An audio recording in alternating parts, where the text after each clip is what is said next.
हमारा next topic है कोशिका के प्रकार।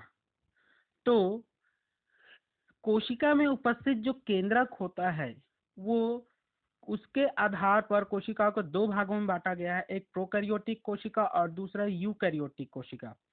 प्रोकैरियोटिक कोशिका ऐसी कोशिका जिसमें केंद्रक पाया जाता है, केंद्रक पाया जाता है लेकिन इसके चारों ओर केंद्रक झिल्ली नहीं पाई जाती है और केंद्रिका का अभाव होता है।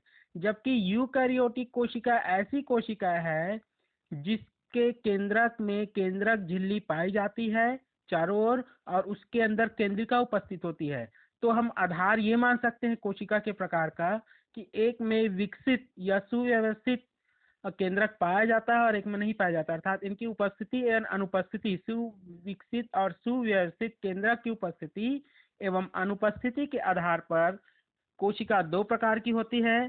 पहला है प्रोकैरियोटिक कोशिका और दूसरा है यूकैरियोटिक कोशिका। ठीक है, तो कोशिका कितनी प्रकार की हुई? दो प्रकार की।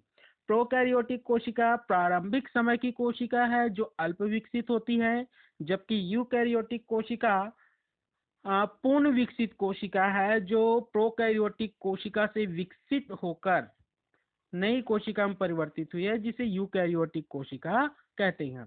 अब देखते हैं इनके लक्षण।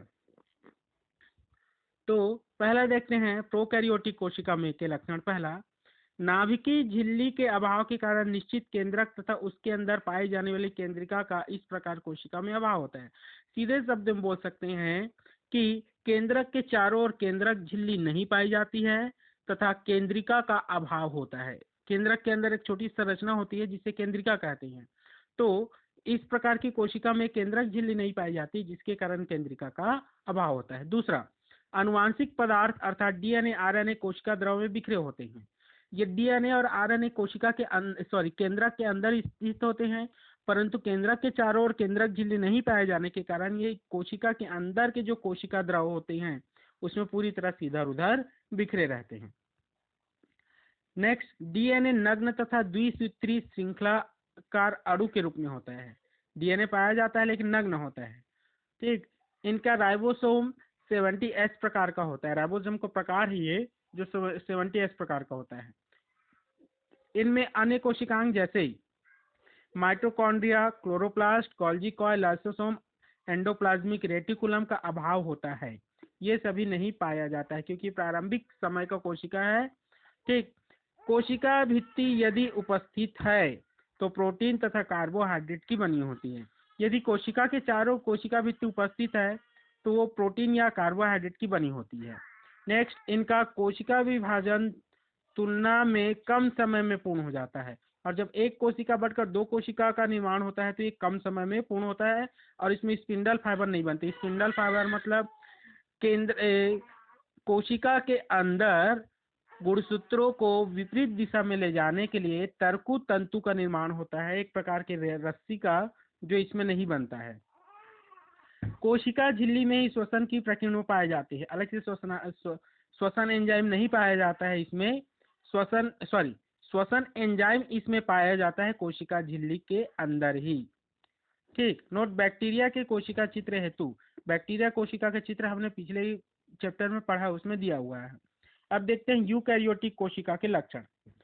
मैंने पहले ही बताया है कि यह पूर्ण विकसित कोशिका है और इसमें केंद्रक के चारों ओर केंद्रक झिल्ली पाई जाती है। अब केंद्रक झिल्ली पाई जाती है, केंद्रिका भी उपस्थित होती है। दूसरा, डीएनए केंद्रक के अंदर स्थित होता है। डीएनए जो है प्रोटीन के साथ मिलकर गुणसूत्र के रूप में सुसंगठित रहते हैं, गुणसूत्र के रूप में रहते हैं। इसमें डीएनए और आरएनए खुले रहते हैं। इनका राइबोसोम 70S प्रकार का होता है और इसमें mitochondria, chloroplast, Golgi body, endoplasmic reticulum आदि कोशिकाएं पाया जाता है। फिर है कोशिका भित्ति अगर उपस्थित है तो सेलुलोज की बनी होती है। उसमें किसका बोला था? प्रोटीन और कार्बोहाइड्रेट का बना होता है प्रोकैरियोटिक में। यूकैरियोटिक में सेलुलोज की बनी होती है। इसके कोशिका विभाजन में अधिक समय लगता है। इसमें स्पिंडल फाइबर का निर्माण होता है। ये तरकु तंतु दिया हुआ देखिए, इसका निर्माण होता है। ठीक, तो इसमें अंतर भी आप लोगों को देखना है। यूकैरियोटिक कोशिका और प्रोकैरियोटिक कोशिका में अंतर देखना है। साथ ही जंतु कोशिका एवं पादप कोशिका का चित्र भी आप लोगों को बनाना है। ये मोस्ट आईएमपी है।